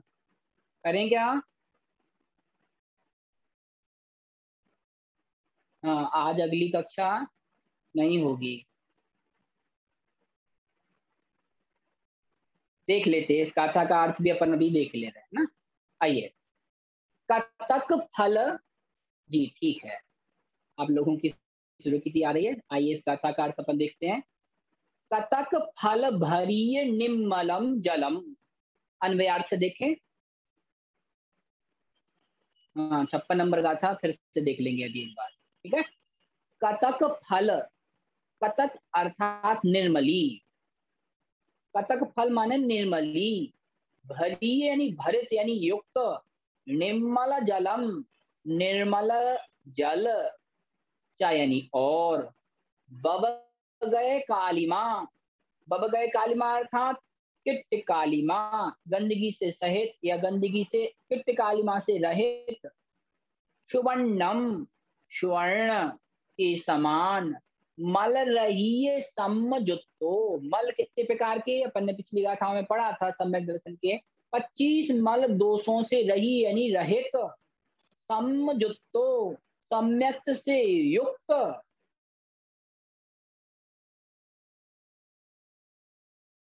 भव्य वर, भव्य वर अर्थात भव्य या निकट भव्य जीव। लहु यानी शीघ्र। भुक्ति व मुक्ति के साथ साथ उत्तम सुख को लहई यानी प्राप्त करता है। सौखम यानी परम मोक्ष फल को लहई यानी प्राप्त करता है। फिर से देखें। कतक फल, कतक फल माने निर्मलीय, निर्मली। भरी यानी भरा हुआ या युक्त। निर्मली से युक्त। निर्मल जलम, निर्मल जल। और बब गए कालिमा, बब गए अर्थात किट्ट कालिमा से गए यानी रहित। स्वर्णम अर्थात स्वर्ण के समान। मल्लहेय सम्मजुत्तो, मल से रहित, जो 25 प्रकार के मल दोषों से रहित। सम्मजुत्तो, सम्यक से युक्त। भव्य वर, जो उत्तम भव्य जीव है, निकट भव्य जीव है, वह लहु यानी शीघ्र ही। सौखम यानी मुक्ति के सुख को, उत्तम सुख को लहई यानी प्राप्त करता है। इसके भावार्थ से देखते हैं एक बार। जैसे नदी का बरसाती गंदला जल पीने के अयोग्य होने से, जैसे नदी का बरसाती गंदा जल पीने के अयोग्य होने से उसमें निर्मली, निर्मली माने अपन समझ सकते हैं फिटकरी। गंदे पानी में फिटकरी डालेंगे तो उसकी गंदगी नीचे बैठ जाती। जैसे नदी का बरसाती गंदला जल पीने के अयोग्य होने से उसमें निर्मली अथवा कतक फल डालने पर वह शुद्ध पेय पीने योग्य हो जाता है। और खान से निकले, जो खदान होती है, खान से निकलकर स्वर्ण का जो पाषाण है, चिट्ट कालिमा से युक्त होने से सामान्य पाषाण की कीमत को ही प्राप्त करता है। किंतु वही स्वर्ण सुनार के 16 ताव लग करके चिट्ट कालिमा की से कीमत रहित बहुमूल्यता को प्राप्त हो जाता है, यानी बहुमूल्य हो जाता है। वैसे ही जो अनादि काल से कर्म रूप कृत्य काल में युक्त जीव संसार में भ्रमण कर मलिन हो रहा है, वही भव्य उत्तम 25 मल दोषों से रहित शुद्ध निर्मल सम्यक रूपी रत्न को प्राप्त कर सहज ही शीघ्र ही लीला मात्र से ही वह संसार के उत्तमोत्तम सुखों को प्राप्त करता हुआ मुक्ति धाम के अतीन्द्रिय शाश्वत सुखों को प्राप्त करता है। इस प्रकार से इस गाथा में उदाहरण से हमें हमारे दृष्टांत को समझाया गया। हाँ, अभी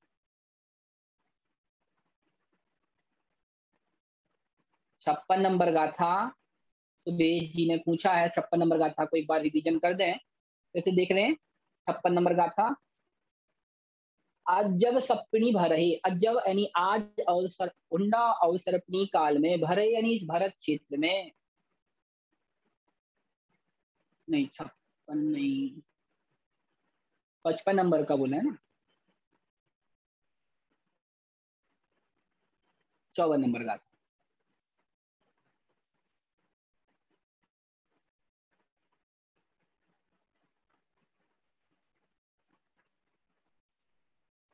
हाँ जी सुरेश जी, कौन सी गाथा का आपको अर्थ समझना है? फिर से कमेंट बॉक्स में डालिए।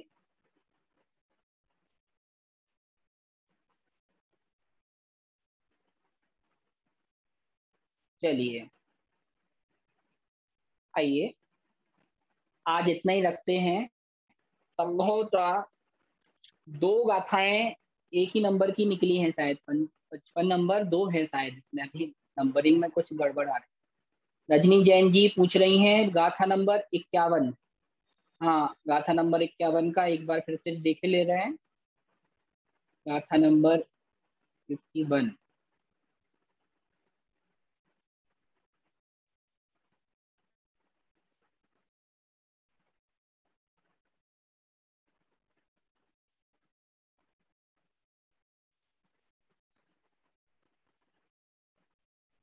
देखिए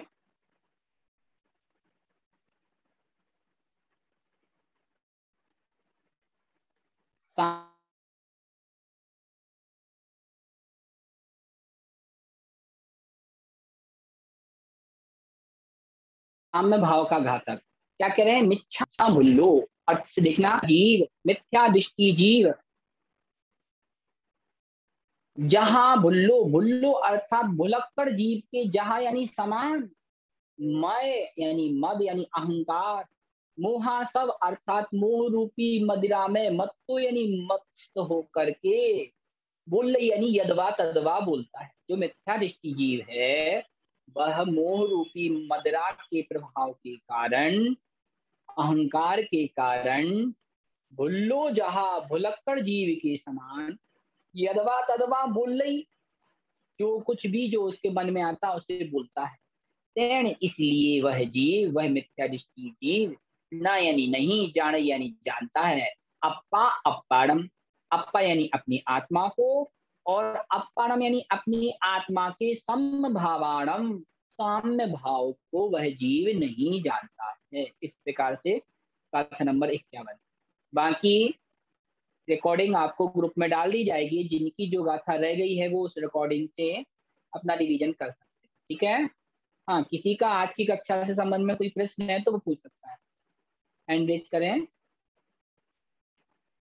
सुरेश जैन जी, हाँ जी सुरेश जी अनम्यूट करें माइक, बोलिए। क्या बोल रहे हैं? सुने ना, बोल क्या बोल रहे हैं? सुरेश जी क्या कह रहे हेलो हैं? हेलो हाँ जी, हाँ हेलो। जी बोलिए। हाँ जय हाँ, जिनेन्द्र। जय जिनेन्द्र, जय जिनेन्द्र। जय अच्छा, जिनेन्द्र। आज मेरा जो आप दो मेरा आप दो हाँ, 2 दिन से कक्षा में नहीं आ रहे हैं? नहीं मैं आ रहा था, कल भी था मैं कक्षा में। अच्छा अच्छा कक्षा में रेगुलर आ रहा हूँ, अच्छा लेकिन अच्छा। आप वो टाइम मतलब नहीं रहता है ना फिर क्वेश्चन आंसर का ज्यादा। हाँ हाँ वो लेट हो जाते थोड़ा सा। हाँ, लेट हो जाते हैं ना, तो वो एक हाँ हाँ बोलिए प्रॉब्लम हो बोलिए। रहा था मुझे। ये हाँ हाँ गाथा नंबर 41 से कुछ प्रश्न है। हाँ बोलिए, गाथा क्या है गाथा में? हाँ, गाथा में गाथा क्या नंबर है कि जो हम्म ये 5 चीजें नहीं जानता है। कौन सी 5 हम्म चीजें? कि हम्म योग्य क्या है, अयोग्य क्या है, हम्म नित्य क्या है, अनित्य क्या है, जी हेय क्या है, उपादेय क्या है, सत्य क्या है, असत्य क्या है, और हम्म होने योग्य क्या है, नहीं होने योग्य क्या है। जी वो वो सम्यक दर्शन से रहित होता है। जी। तो इसको मुझे इसका भावार्थ समझना है कि ये क्या कहना चाहते हैं यहाँ पर। देखिए गाथा नंबर 41 में हे उपादेय रहित जीव के सम्यक कहा, क्या यहाँ ये कहना चाह रहे हैं आचार्य भगवान, जिस जीव हम्म को यह विवेक नहीं है कि मुझे हम्म क्या ग्रहण करना है, माइक हम्म थोड़ा बंद कर लें, जिस जीव को इस बात का विवेक नहीं है कि संसार में क्या चीज है माने छोड़ने योग्य और क्या चीज उपादेय माने ग्रहण करने योग्य है, उस जीव के सम्यक कहाँ हो सकता है। आइए गाथा से देखते हैं क्या कह रहे हैं गाथा में। 41 नंबर गाथा मोबाइल पे आपके। नभी जाने जोगम अजोगम, नभी यानी नहीं, जाने यानी जानता है, जोगम अजोगम, योग्य यानी योग्य और अयोग्यम यानी अयोग्य कार्य को। योग्य कार्य कौन से? जैसे श्रावक के लिए योग्य कार्य क्या है? देव पूजा, गुरु पास्ती, स्वाध्याय, संयम, तपा, दानम चेति, गृहस्थानाम षटकर्माणि दिने दिने। श्रावक के लिए योग्य क्या है? भगवान जी ने इनकी अष्टद्रव्य से पूजन करना, अभिषेक करना, नित्य स्वाध्याय करना, साधुओं को आहार देना, रात्रि में भोजन नहीं करना, न्याय नीति से अपना व्यवसाय करना, ये श्रावक के लिए योग्य है। लेकिन जो इस योग्य को नहीं जानता, इस योग्य कार्य को नहीं जानता और अयोग्य में भेद नहीं करता, जो कार्य करने योग्य नहीं है उनमें भेद नहीं करता, नवी जाने वह नहीं जानता। और क्या कहा? नित्य अनित्य, आत्मा नित्य है, आत्मा का कभी विनाश नहीं होता, और यह जो शरीर है उसका यह अनित्य है किसी अपेक्षा से। जो जीव संसार में जन्म मरण में नित्य अनित्यपना में भेद नहीं करता, वह सोचता है कि मैं मर जाऊंगा, अब अगले जन्म में हुआ नहीं हुआ, अगला जन्म हुआ नहीं हुआ, अब मेरे जाने के बाद मेरा शरीर गया, इसका मतलब मैं गया। बस उसने अपने शरीर को ही नित्य मान लिया है। तो जो नित्य और अनित्य में भेद नहीं जानता। और फिर क्या कहा? नित्य नित्यम, इस प्रकार से हे योगादेयम, हे माने छोड़ने योग्य, उपादेय माने ग्रहण करने योग्य। जैसे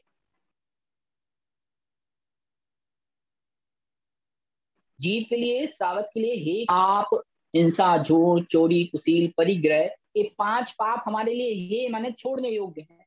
और 5 व्रत जो हैं, चाहे वह मुनि की अपेक्षा 5 महाव्रत और श्रावक की अपेक्षा पंचाणु व्रत, यह हमारे लिए उपादेय है। लेकिन जो यह भी नहीं जानता कि किसे ग्रहण करना, किसे छोड़ना, सत्यम असत्यम, जो सत्य और असत्य में भी भेद नहीं करता, जो भव्य अभव्यम, जो भव्य जीव और अभव्य जीव में भेद नहीं करता। भव्य जीव कौन और अभव्य जीव कौन? सामान्य से परिभाषा, वैसे तो केवल ज्ञानी जानेंगे कि भव्य कौन अभव्य कौन, लेकिन सामान्य से परिभाषा क्या बनेगी? जो नित्य देव दर्शन करता है, देव गुरु शास्त्र के अलावा भक्ति नहीं रखता है, सिर नहीं झुकाता है और गुरुओं को आहार देता है, जिन वाणी सुनने में जिसके भाव लगते हैं वह भव्य, और जो ऐसा नहीं है इससे विपरीत है वह अभव्य। लेकिन जो श्रावक, जो जीव इनमें भी भेद नहीं कर पा रहा है, तो आचार्यों ने कहा सम मुक्को, ऐसे जीवों को सम्यक से रहित हमें जानना चाहिए। इस प्रकार से इस गाथा का ही भावार्थ था। सुरेश जी स्पष्ट हो गया? नहीं, ये बात समझ में नहीं आई कि भव्य और हाँ अभव्य का क्या संबंध है इधर। देखिए, भव्य क्योंकि अभव्य का संबंध ये, हाँ यहाँ ये हाँ, समझाना चाह रहे हैं कि सम्यक दृष्टि जीव जो है वह ये समझेगा कि भव्य जीव और अभव्य जीव कौन हो सकता है। भव्य जीव वह जो 7 तत्व 9 पदार्थों में विश्वास रखता है, जो जिनवाणी नहीं, की मेरा कहे। हाँ बोलिए। मेरा प्रश्न यह है कि कोई दूसरा व्यक्ति भव्य है या अभव्य, इससे मुझे क्या फर्क पड़ता है? मेरे सम्यक इससे हमें दर्शन में क्या फर्क, फर्क पड़ेगा? हाँ ध्यान मेरा देखिए सम्यक सम्यक दर्शन दर्शन। तो मेरे विचारों के ऊपर रहेगा। हाँ कोई दूसरा भव्य है कि अभव्य है, इससे मुझे सम्यक दर्शन में कैसे फर्क पड़ेगा? हाँ नहीं, दूसरे दूसरे से नहीं लगाना कि दूसरे में सम्यक दर्शन है या नहीं है, उससे तात्पर्य नहीं है। यहाँ आपके श्रद्धांत से तात्पर्य है। श्रद्धांत से तात्पर्य है, सिर्फ मतलब यह है कि जिनवाणी में कथन आया कि ये जीव के लक्षण हैं। जैसे बहुत बहुत सी वस्तुएं ऐसी आई हैं जिनका कथन है, जैसे सत्य असत्य के विषय में कहा, जो सत्य असत्य में भेद नहीं जानता, जो भव्य अभव्य में भेद नहीं जानता। भव्य अभव्य से तात्पर्य क्या, आपकी जिनवाणी सुनने में रुचि है कि नहीं है। जैसे सपोज कीजिए, आप स्वाध्याय करते हैं, नित्य स्वाध्याय करते हैं, आपका परिवार है, आपके परिवार में कई सदस्य होंगे। उन सदस्यों में कोई जीव ऐसे होंगे जो प्रतिदिन मंदिर जाते होंगे, जिनवाणी सुनते होंगे, भक्ति भाव रखते होंगे। कोई जीव ऐसे भी होंगे जो प्रतिदिन मंदिर नहीं जाते हैं, प्रतिदिन जिनवाणी नहीं सुनते, जिनका धर्म के प्रति कोई रुझान नहीं है, जो नास्तिक प्रकार की वृत्ति के हैं। लेकिन आप उन दोनों के प्रति समान भाव रखे हुए हो। आप दोनों को क्या कह रहे हो, आप दोनों में समान दृष्टि रख रहे हो। ध्यान रखना, जो सम्यक दृष्टि है वह सम्यक दृष्टि के प्रति गौवत्स संप्रीति रखेगा। सम्यक दृष्टि को देख के सम्यक दृष्टि के मन में आह्लाद पैदा होगा। लेकिन जो मिथ्या दृष्टि या सम्यक दृष्टि दोनों में भेद नहीं कर पा रहा है, दोनों से समान व्यवहार रखता है, तो उसको कहा कि अभी उसको सम्यक की पहचान नहीं है। जैसे आपके सामने दो व्यक्ति आते हैं, एक सम्यक श्रद्धा वाला व्यक्ति जो जिनवाणी को मानता है, देवगुरु शास्त्र को मानता है, एक वह व्यक्ति जो इनमें श्रद्धा नहीं रखता। अगर सम्यक दृष्टि जीव होगा तो दोनों में भेद करके चलेगा। अरे ये अनुरागी है, धर्मात्मा है, ये धर्मात्मा नहीं है, इसकी संगति से हमें दूर रहना है, क्योंकि अगर मैं इस अभव्य की संगति में रहूंगा तो मेरे अंदर भी कुछ जड़ता आ सकती है। समझ रहे ना, मेरा उससे क्या प्रयोजन, भव्य भव्य के भेद से यह प्रयोजन है कि मुझे सत्संगति कथे किम न करोति पुंसाम, मुझे उसकी संगति से दूर रहना है। भव्य जीव की संगति मुझे करनी है और अभव्य जीव की संगति से मुझे दूर रहना है, यह कहने का तात्पर्य है यहाँ। नहीं, लेकिन मिथ्या दृष्टि जीव भी भव्य तो हो ही सकता है ना। हाँ देखिए, हमारे पास पैमाना नहीं ना, वो लक्षण कैसे बनाएंगे। नहीं, हमारे पास पैमाना नहीं है कि भव्य अभव्य में हम भेद कैसे करें। इसलिए अपन तो, क्योंकि ये तो केवली गम्य विषय है कि भव्य कौन है अभव्य कौन है। हाँ वो ठीक है। और अभव्य जीव तो कहते हैं कि नवग्रह तक जाते हैं, तो मुनि भी बनते हैं। हाँ ठीक है, मुनि भी बनते हैं। हाँ, तो फिर वो तो यहाँ पे लागू नहीं पड़ेगा। हाँ नहीं, मेरे को ऐसा लगता है कि इसका अर्थ कुछ और होता होगा, भव्य अभव्य नहीं होता होगा। नहीं, इसका अर्थ तो यहाँ भव्य अभव्य ही दिया है। नहीं, वो तो लक्षण बैठता ही नहीं है ना फिर। हाँ हाँ, चलिए इस पे आप कह रहे हैं तो इस पे और अपन चिंतन करके आपको हाँ, इसको थोड़ा चिंतन करने की जरूरत है कि इसका यहाँ अर्थ कुछ और हो सकता है। हाँ जी जी ठीक है, इस पे अपन और विचार करके इस पे अपन चिंतन रखेंगे। ठीक है, हाँ जी, हाँ जी, जी। ओके, धन्यवाद। जय जिनेंद्र जी, जय जिनेंद्र। और किसी का कोई प्रश्न? पूर्णिमा जी दाहोद से माइक अनम्यूट करें। हाँ जी पूर्णिमा जी, जय जिनेंद्र। जय जिनेंद्र भैया जी। हाँ, मैं कह रही थी जैसे ये भव्य अभव्य का बता रहे हैं, तो ये अपन इससे भी ले सकते हैं कि जो मिथ्या दृष्टि, जो समय दृष्टि जीव होता है उसमें रत्नत्रय धारण करने की या मोक्ष धारण करने की योग्यता हो सकती है, वो भी लगा सकते हैं ना। वो जो अभव्य होगा उस रत्नत्रय धारण करने की या मोक्ष धारण करने की योग्यता नहीं रहती, ये भी उसका अर्थ हो सकता है ना। देखिए ध्यान रखना है कि जो अभव्य जीव का आगम में कथन आया है कि जो अभव्य जीव है वह भी 9वें गिरिवर्ग तक जा सकता है, मुनि बन सकता है, ऐसी चर्या का भी पालन कर सकता है कि जो निरतिचार चर्या हो। तो इसमें भेद अभी प्रश्न बहुत अच्छा है, इस पर अपन विचार करेंगे। सम्यक दृष्टि मिथ्या दृष्टि, ये तो पहली बात है कि हम भव्य और अभव्य में भेद नहीं करते। क्यों? क्योंकि ये तो केवल ज्ञान का विषय है। तो इस पे थोड़ा अपन विचार करेंगे, फिर अपन इसको, ठीक है। हाँ, और भैया जी यूं कह रही थी मैं कि ये वव गए शब्द का अर्थ क्या लेना है? वव गए रहित लेना है कि हाँ, गए गए माने रहित, गर्त माने रहित, रहित रहना है। हाँ रहित रहना। नहीं, भाव पूरी बात, पूरी पंक्ति बोले एक बार। कतक फल भरिय निर्मल जलम वव गय कालिमा सुवर्णम च। हाँ रहित, तो रहित लेना वह है, इष्ट कालमा से रहित लेना। ठीक है। और एग्जाम कब होगी एग्जाम? हाँ अभी संजीव भैया ने मैसेज डाला होगा, आपने शायद ग्रुप में देखा नहीं है कि अभी पूरा ऐसा बड़े लोगों ने पंडित जी लोगों ने कहा है कि ग्रंथ अभी पूरा नहीं हुआ तो एग्जाम अभी नहीं रखते हैं। जब भी ग्रंथ पूरा होगा तभी एग्जाम रखेंगे तो ज्यादा बेटर रहेगा। तो अभी फाइनल नहीं है एग्जाम का, तभी होगा तो आपको बताएंगे, है ना। और बाकी आगे की आप 50-50 का ले लो ना, क्या फर्क पड़ता है? 50 गाथा हाँ हमने, हाँ 50-50 का ले लो।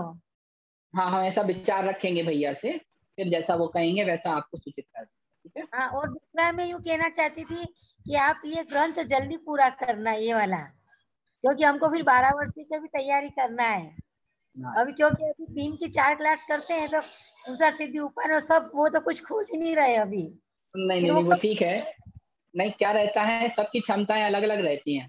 एक गाथा का अगर 3 दिन लेंगे ना तो 15 दूनी 15 × 45 नहीं, 5 है ना। 5 लो की। हाँ वो 5 भी लेने ना, सबकी क्षमताएं अलग अलग रहती हैं, है ना। ऐसे नहीं कि वो ओवरडोज हो जाए ना। हाँ मैं समझ रहा हूँ मैं आपकी बात। आपको जल्दी करने का है। 167 गाथाएं इस ग्रंथ में हैं। अभी अपनी 55 गाथाएं हुई हैं 14 दिन में। 14 दिन में 55 गाथाएं हुई हैं। अगर अपन इस स्पीड से करेंगे तो 14 दिन में और 110 गाथाएं हो जाएंगी अपनी। 14 दिन का और टाइम लेंगे और लगभग 14 दिन 28 दिन में हमारा पूरा ग्रंथ हो सकता है, अगर अनवरत इसी स्पीड से अपन चलेंगे तो, है ना। देखते हैं आगे क्या बनता है। रक्षाबंधन के पहले पहले पूरा कर देना आप। देखते हैं अभी क्या होता है। पूरा देखते हैं सब पढ़ना है। जी जी जी जी ठीक है। जी जी जी आइए। हाँ हाँ ठीक है। ये गुणचंद्र जी सराइया, अपना माइक अनम्यूट करें, वीडियो भी अनम्यूट करें। हाँ जी क्या कह रहे हैं भैया? भैया जी जय जिनेन्द्र। जय जिनेन्द्र। हाँ जो 41 में अभी आप जो समझा रहे थे 41 का श्लोक, उसमें पहला शब्द आया हुआ है जोग संजोग, योग्य अयोग्य। योगम अयोग्यम। हाँ योग्यम योगम। वो समझ में नहीं आ रहा, बताएंगे फिर से। जोग हाँ फिर से संजोग। देख लीजिए। हाँ नबी जाणई जोगम अयोगम, जो जीव जो सावक योग अयोगम, यानी योग पदार्थों में अयोग्य पदार्थों में भेद नहीं करता, उनमें भेद नहीं रखता। हमारे लिए योग्य क्या है और अयोग्य क्या है इसका विवेक नहीं है जिसको। जैसे योग हमारे लिए क्या है, हम नित्य देव दर्शन कर रहे, नित्य अष्टवी पूजा कर रहे, सावक के 6 कर्तव्य बताए गए। देव पूजा, गुरु उपासना, स्वाध्याय करना, संयम व्रत का पालन करना, और नित्य दान देना, गुरुओं को आहार दे, हमारे नित्य कर्तव्य हैं। और जो जैसे न्याय नीति पूर्वक अपना व्यवसाय करना। लेकिन जो जीव इन योग कार्यों में और इनसे विपरीत जो अयोग्य कार्य है इनमें भेद नहीं करता, इनको नहीं जानता, उसके लिए कहा सम उन्मुक्त, वह जीव सम्यक से उन्मुक्त यानी रहित हमें जानना चाहिए। ठीक है। योग्य अयोग्य हमारे लिए जीव के लिए योग्य क्या है, यानी योग्य माने हमारे लिए करणीय कार्य क्या है और नहीं करने योग्य क्या है, इस प्रकार। ठीक है। हाँ जी। और कुछ भैया जी इसकी पीडीएफ कहाँ से मिलेगी? मैं तो आज पहली बार ज्वाइन कर रहा था।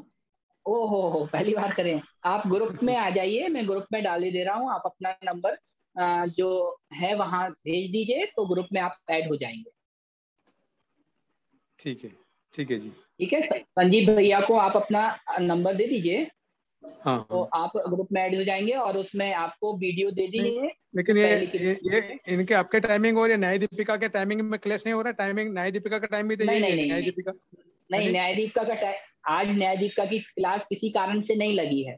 हमारी क्लास 7:15 से हाँ हमारी क्लास 7:15 से 8 है और न्याय दीपिका की क्लास 8:15 से 9 अलग अलग टाइमिंग है। वो आज भैया किसी कारण से आए नहीं थे, इसलिए मेरे को बोला गया आप कंटिन्यू रखो, इसलिए मैं कंटिन्यू रखा।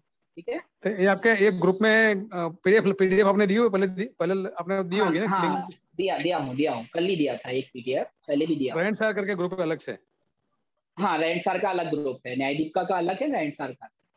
ओके, ठीक है ठीक जी, है। धन्यवाद। संजीव भैया को या आलोक भैया को आप मैसेज करेंगे तो वो आपको उपलब्ध करा दें। ठीक है भैया, जय जिनेन्द्र। ओके, जय जिनेन्द्र, हाँ धन्यवाद। जी, जय जय जिनेन्द्र। ईशु जैन जी, ईशु जैन जी क्या पूछ रहे हैं? अनम्यूट करें माइक, वीडियो भी अनम्यूट करें, चालू रखना है।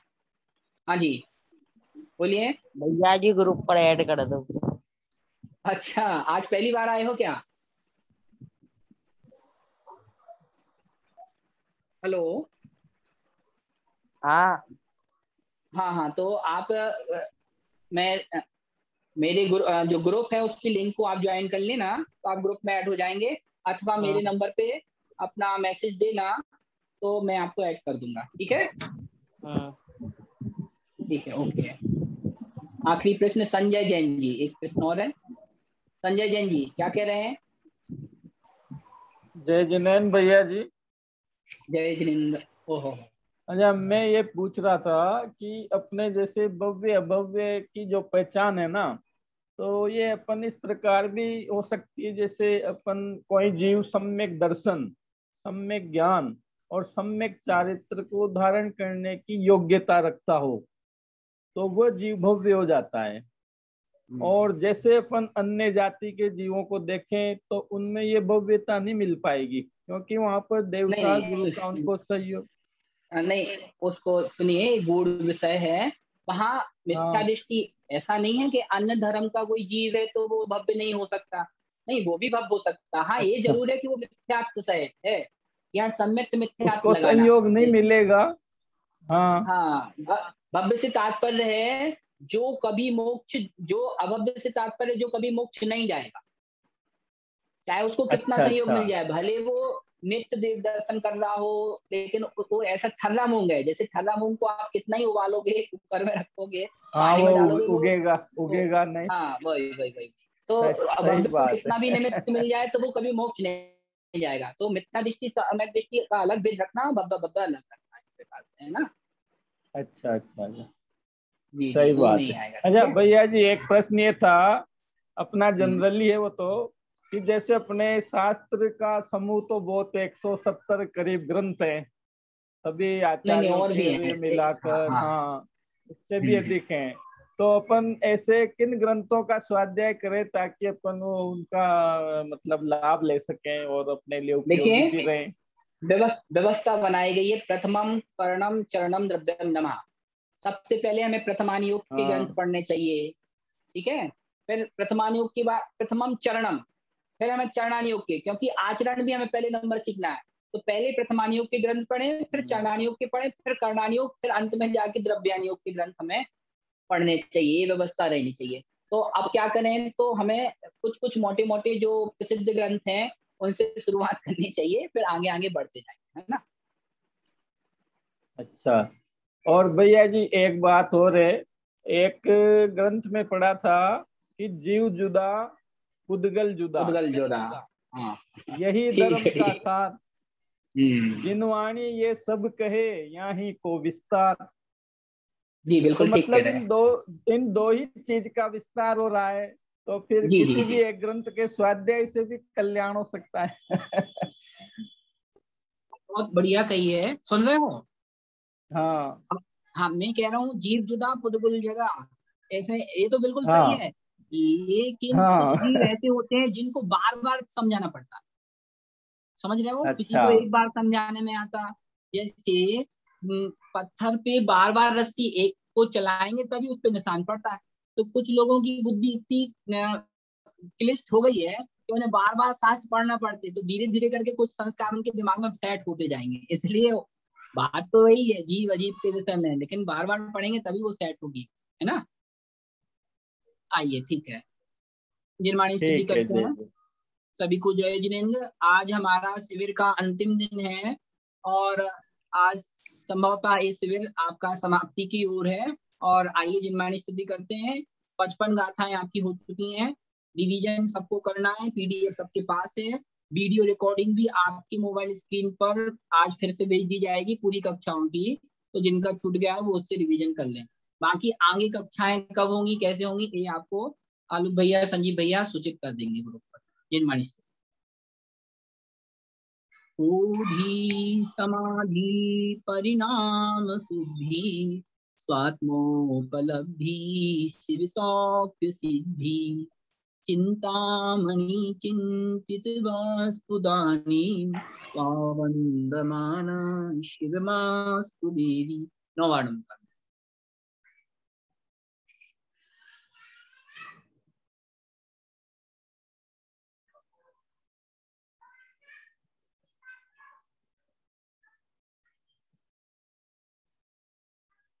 सभी के लिए जय जिनेन्द्र। गाथाएं भी आपको याद करनी है। इनकी जितनी गाथाएं हो गई कम से कम 2-2 4-4 गाथाएं आप जरूर याद करें, ठीक है।